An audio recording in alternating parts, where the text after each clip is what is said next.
Juice WRLD teaches how to freestyle in three You know, steps. one of my favorite songs, I Got You Though. What he say? I'm cancerous, so when I dish, you wouldn't want to answer this if you responded back with a battle rap. I did watch the freestyle that they posted like a day ago. I'm gonna do it. I'm gonna react to it again. Cause like I fucking love that shit, bro. Like, feel I me? strangle you to death and I choke you again and break your legs till your bones poke through your skin. But I'm cancerous, so when I dish, you wouldn't want to answer this if you responded back with a battle rap you wrote for cannabis. I'm cancerous, so one of my favorite songs, I Got You Though. What he say? I'm cancerous, so when I dish, you wouldn't want to answer this if you responded back with a battle rap you wrote for cannabis. I strangle you to death and I choke you again and break your legs till your bones poke through your skin. But I don't get this. I don't even see through the mist. How the fuck could I be white? I don't even exist. That killed that boy. Just being such a sponge as a kid and just absorbing all like the music I would listen to, just cramming my head with it, not really giving a fuck about school or homework or really anything else besides music, you know, like just that's all I cared about. So it was kind of easy to remember all that shit. That was like, you know, my only focus. In this clip from Juice WRLD's appearance on WRLD, we see one of the cornerstones that made him an unlikely titan among the ranks of freestyle rappers. Step number 1, always be obsessed with the skill. Although he's perhaps best known as one of the leading lights of hip. Oh, this is they deadass going step by step on how to freestyle. I thought it was like Juice WRLD.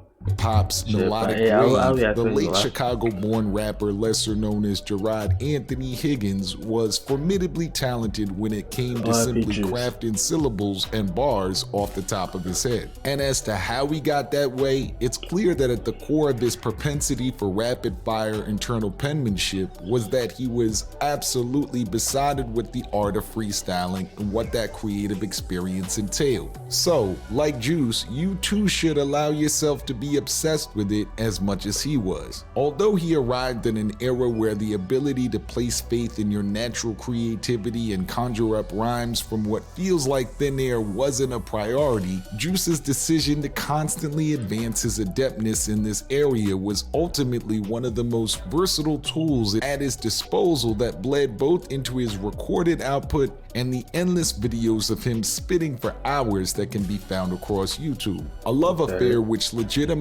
him to the supposed old heads that had built up a tendency to scornfully overlook anyone whose approach to rap veered towards the melodic side. To watch him freestyle was to watch him solving equations in real time, finding his pocket and locking in on a rhyme scheme while always thinking ahead to the next adjoining bars or a logical point to pivot to another flow. And quite simply, this wouldn't be possible without the degree of immersion that he permitted for himself. After all, Juice began to spit bars while his mental faculties were still developing. What are these big ass words he's using? Nigga said mental faculties. Nigga said pollution. Nigga said all these big words. I don't even know what that means. And as such, it carved a pathway into his brain. It's been something that's been in my life my whole life. Studious. And I think I started like freestyling when I was real young. I think maybe about 2nd or 3rd grade. Did you start freestyling, or you start or just getting like really enjoying music? Oh, I've been enjoying music for forever. No one's suggesting that you find a time machine or that you lead with the same impenetrable single-mindedness as him, but that doesn't change the fact that if you wish to have the skills to demolish any beat that's put in front of you at a moment's notice, then it has to become an everyday consideration that encroaches in moments beyond the freestyle arena itself. If you'd like to be able to practice freestyle beats, no, I do not. Step number 2, don't overthink the freestyle. Well, my music is like, I don't overthink it. Music is really just, people love to hear something that came out that's good, that's natural, that doesn't sound forced, it sounds authentic. People love that. So even certain breaths and little sounds that people make in between the words that they say make the song a hit. Just like the cadence of the way that they breathe it and The way they mouth is like moving, you can fix your mouth to talk in Juice like a was different about voice. It's just I just let what flows out of me flows. So if it's something that sounds like it needs to be spazzed on, not as spazzed, but like I try not to overthink. You never write, right? He was doing that in that freestyle. It's like a completely different art form. It's like a different. It's like boxing versus UFC. No, it's like freehand versus tracing. But you don't think that? But you don't think that you could end up with something better if you sometimes wrote some stuff? No, I could write sometimes. When I'm really down, I could write raw. That's different. Not on a regular basis. I'm not gonna pick up my phone and start typing, nor pick up a notepad and start scribbling. I'm gonna go in there and freehand. For Juice, the process of refining his rhymes in the traditional sense simply didn't hold weight. Instead, what he has termed as his freehand approach allows for his brain to operate in a tangential way. As a result, he opened himself up to the entire spectrum of possibilities without pressuring himself. After all, Juice didn't even necessarily realize that Lucid Dreams, the very track that made him into a superstar, amounted to anything more than just another song. But once again, this sense of creatively beneficial freedom isn't something that'll simply emerge overnight. In order to be able to renounce that tendency to overanalyze, the brain has to be callous to letting creativity flow. In freestyling, that organic feel is pivotal and requires a degree of trust in yourself.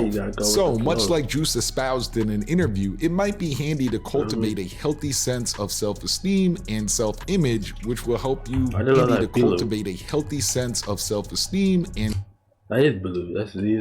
self-image, which will help you trust in yourself. Some artists not only have good music, but good personalities as well. I don't want to brag about myself, but people have told me that my personality matches my music, as in it has quality, as in it's genuine and real. He told NME, with me, people don't have to separate the art from the artist. By believing in his own likelihood to succeed in any given situation pertaining to rhyming, Juice performed in a way that was not only hugely impressive, but uninhibited. And when it comes to how he made himself into a beacon of hope for those that felt the art had been lost, this would have been an impossibility if he entered the game with any degree of reticence about his approach. So, next up, we have another key component that made Juice who he was, and that is his ability to suppress fear of failure or judgment. Freestyle? Yeah. I freestyle. Come on, I'll rap off the dome too. Ready? Yeah. Hey, hold on. Wait. I'm on beats like Dr. Dre. I get money every day. If I locked up, that's okay. Boy, I bet I beat the case. I ball out like fadeaway. I'm gonna cut like razor blade. It's a drill. If you with my money, feel like major pain. Willing to spit at the drop of a hat, sometimes for upwards of an hour on radio shows, this video demonstrates Juice's innate belief in his abilities and above all else, his distinct lack of concern with failing. In any walk of life, that was when Lucid Truth blew, right? His distinct lack of concern with failing. In any walk of life, that self-preserving concern over being made to look foolish is perhaps the #1 barrier to taking the leap into finding the success you deserve, and that's no different with freestyling. Let's not forget, Juice was so content with what he was delivering and his ability to recover that a moment where he floundered remained on his album unedited. On Feeling from Death Race for Love, boy, it ain't no I in team, but it's an M-E in team.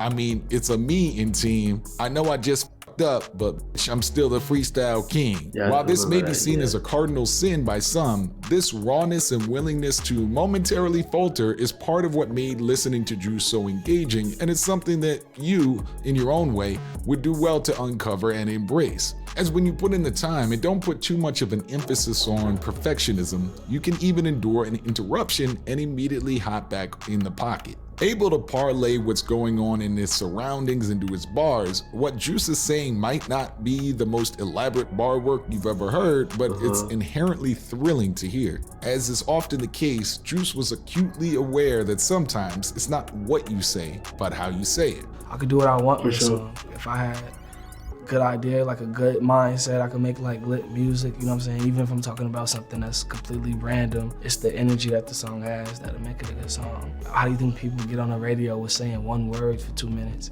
The idea is likely... Hello. How do you think people get on the radio with saying one word? The energy that the song has that'll... That's true though. Like You know what I'm saying? Even if I'm talking about something that's completely random, it's the energy. Like, it don't matter what you talking about. If the energy is there, if the vibe is there, then that shit would like, it would go crazy. Like, niggas would really fuck with that. Like, he be saying shit on his songs. Like, he's not like a lyrical type rapper, but like, it's the beat and the flow and the vibe he gives off that make people fuck with him. You feel me? Like, Energy that the song has. he really got niggas get on the radio with saying one word for 2 minutes. The idea is likely blasphemous to some, but minimalism has had its place since the outset of the genre. As such, even if you're intent on delivering verbal virtuosity with an incredibly diverse array of obscure phrases, or you're aiming to keep it simplistic, Juice's lesson here is you can't underestimate delivery nor energy, as sometimes when Juice is even using his stock phrases during a freestyle, it can ring with more efficacy than the most dexterous wordplay. At the end of the day, it all just depends on what the track or moment requires. Thus, you must be malleable and above all, prepared. But on that same token, it shouldn't always be treated with the utmost severity, as don't lose sight of the fact that when you first started rhyming, it wasn't for acclaim, but for the love of doing so. You need to safeguard that love and share yourself with the world on your terms. And how did you know you had turned the corner from people paying a lot of attention to you from SoundCloud? I didn't. It just kind of hit me. It's like I ain't never really pay for publicity. I ain't never. All I used to do is drop music and repost it on my Twitter. Did you feel like at one point, Juice, that you were dropping music?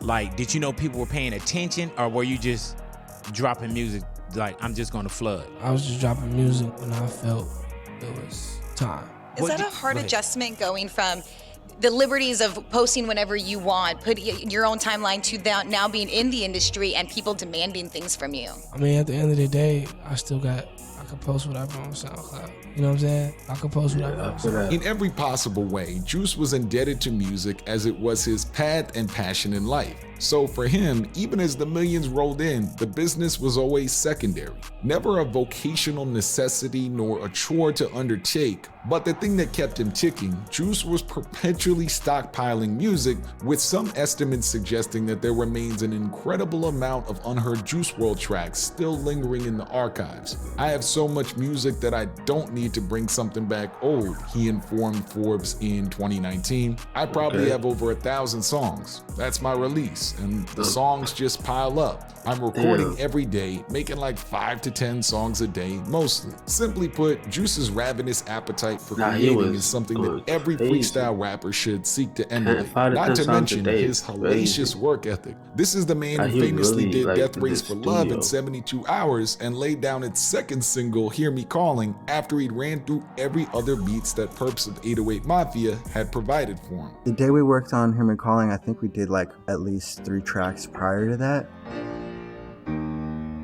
It was probably like 4 in the morning. We were super tired. We were just like, okay, we're gonna knock out one more. I play him the beat and he's like, oh, damn, what's that? I'm like, oh, I didn't really want to play that beat. And he's like, hold on, play it. Loads it up.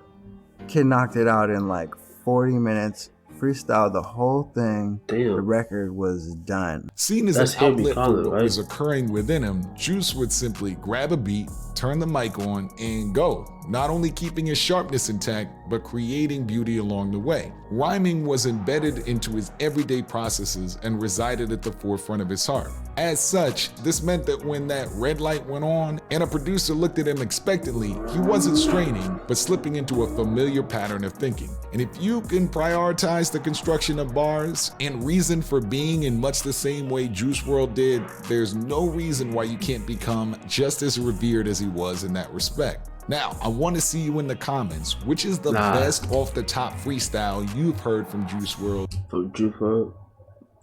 It's probably that recent one, or the one he did with the loud nigga. I forgot his name. It was the... Hold on. No, was it on the radio? No, it's not.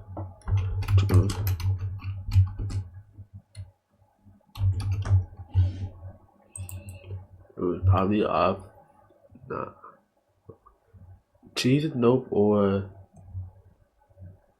not that one. This one, Fire in the Booth. It was either this one But that one, I really fuck with both of them though. Like, I can't really pick a best Juice WRLD freestyle, cause like all them shits was fire, for real. This